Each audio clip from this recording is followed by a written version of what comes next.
Go.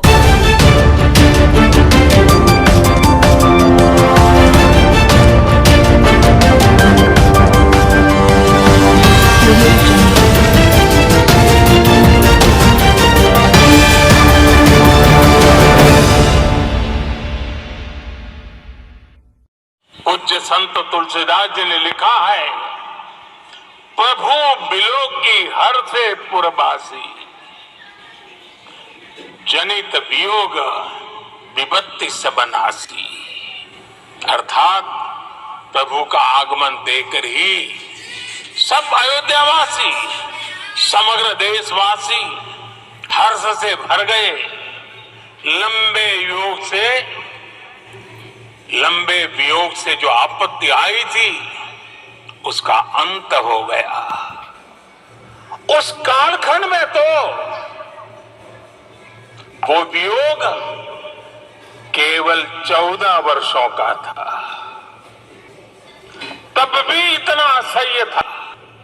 इस युग में तो हो रहे हैं, स्वच्छता अभियान चलाए जा रहे हैं, पूरा देश आज दीपावली मना रहा है। आज शाम घर घर राम ज्योति प्रज्वलित करने की तैयारी है। राम सेतु के आरंभ बिंदु अरिचल मुनाई पर था। जिस घड़ी प्रभु राम समुद्र पार करने निकले थे, वो एक पल था जिसने काल चक्र को बदला था। उस भावमय पल को महसूस करने का मेरा भी ये विनम्र प्रयास था। वहां पर मैंने पुष्प वंदना की। वहां मेरे भीतर एक विश्वास जगा कि जैसे उस समय काल चक्र बदला था, उसी तरह अब काल चक्र फिर बदलेगा और शुभ दिशा में बढ़ेगा। अपने 11 दिन के व्रत अनुष्ठान उन स्थानों का चरण स्पर्श करने का प्रयास किया जहां प्रभु राम के चरण पड़े, चाहे वो नासिक का पंचवटी धाम हो, केरला का पवित्र त्रिपायर मंदिर हो, आंध्र प्रदेश में लेपाक्षी हो, श्रीरंगम में रंगनाथ स्वामी मंदिर हो, रामेश्वरम में श्री रामनाथ स्वामी मंदिर हो, या फिर धनुषकोडी। मेरा सौभाग्य है कि इसी पुनीत पवित्र भाव के साथ मुझे सागर से सरयू तक की यात्रा का अवसर मिला। सागर से सरयू तक हर जगह राम नाम का वही उत्सव भाव छाया हुआ है। प्रभु राम तो भारत की आत्मा के कण कण से जुड़े हुए। राम भारतवासियों के अंतर मन में विराजे हुए हैं। हम भारत में कहीं भी किसी की अंतरात्मा को छुएंगे तो इस एकत्व की अनुभूति होगी, और यही भाव सब जगह मिलेगा। इससे उत्कृष्ट, इससे अधिक देश को समायोजित करने वाला सूत्र और क्या हो सकता है। मेरे प्यारे देशवासियों, मुझे देश के कोने कोने में अलग अलग भाषाओं में रामायण सुनने का अवसर मिला है, लेकिन विशेषकर पिछले 11 दिनों में रामायण अलग अलग भाषा में अलग राज्यों से मुझे विशेष रूप से सुनने का मौका मिला। राम को परिभाषित करते हुए ऋषियों ने कहा है, रमन्ते यस्मिन् इति रामः, अर्थात जिसमें रम जाए वही राम है। राम लोक की स्मृतियों में, पर्वत से लेकर परंपराओं में सर्वत्र समाये हुए हैं। हर युग में लोगों ने राम को जिया है।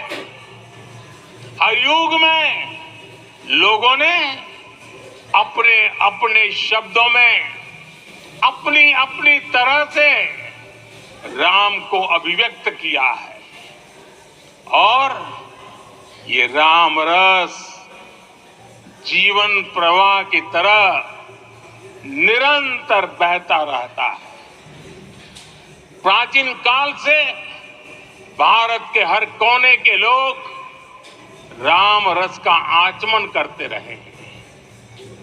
राम कथा असीम है और रामायण भी अनंत है। राम के आदर्श, राम के मूल्य, राम की शिक्षाएं सब जगह एक समान है। प्रिय देशवासियों, आज इस ऐतिहासिक समय में देश उन व्यक्तित्वों को भी याद कर रहा है जिनके कार्य और समर्पण की वजह से आज हम ये शुभ दिन देख रहे हैं। राम के इस काम में कितने ही लोगों ने त्याग और तपस्या की पराकाष्ठा करके दिखाई। उन अनगिनत राम भक्तों के, उन अनगिनत कार सेवकों के और उन अनगिनत संत महात्माओं के ये अवसर सिर्फ विजय का नहीं, विनय का भी है। दुनिया का इतिहास साक्षी है कि कई राष्ट्र अपने ही इतिहास में उलझ जाते हैं। ऐसे देशों ने जब भी अपने इतिहास की उलझी हुई गांठों को खोलने का प्रयास किया, उन्हें सफलता पाने में बहुत कठिनाई आई, बल्कि कई बार तो पहले से ज्यादा मुश्किल परिस्थितियां बन गई। लेकिन हमारे देश ने इतिहास की इस गांठ को जिस गंभीरता और भावुकता के साथ खोला है, वो ये बताती है कि हमारा भविष्य हमारे अतीत से बहुत सुंदर होने जा रहा है। वो भी एक समय था जब कुछ लोग कहते थे कि राम मंदिर बना तो आग लग जाएगी। ऐसे लोग भारत के सामाजिक भाव की पवित्रता को नहीं जान पाए। राम लला के इस मंदिर का निर्माण भारतीय समाज के शांति को नहीं बल्कि ऊर्जा को जन्म दे रहा है। राम मंदिर समाज के हर वर्ग को एक उज्जवल भविष्य के पथ पर बढ़ने की प्रेरणा लेकर आया है। फिर जाके रिटर्न राम समाधान है। राम सिर्फ हमारे नहीं है, राम तो सबके हैं। राम वर्तमान नहीं, सिर्फ वर्तमान ही नहीं, राम अनंत काल है। साथियों, आज जिस तरह राम मंदिर प्राण प्रतिष्ठा के इस आयोजन से पूरा विश्व जुड़ा हुआ है, उसमें राम की सर्वव्यापकता के दर्शन हो रहे हैं। जैसा उत्सव भारत में है, वैसा ही अनेक देशों में आज अयोध्या का ये उत्सव रामायण की उन वैश्विक परंपराओं का भी उत्सव बना है। राम लला की ये प्रतिष्ठा वसुधैव कुटुंबकम के विचार की मानवीय मूल्यों और सर्वोच्च आदर्शों की भी प्राण प्रतिष्ठा है। हजारों वर्षों के लिए राम राज्य स्थापित हुआ। जब त्रेता में राम आए थे तब हजारों वर्षों के लिए राम राज्य की स्थापना हुई। हजारों वर्षों तक राम विश्व पथ प्रदर्शन करते रहे थे। और इसलिए मेरे प्यारे देशवासियों, आज अयोध्या भूमि हम सभी से, प्रत्येक राम भक्त से, प्रत्येक भारतीय से कुछ सवाल कर रही है।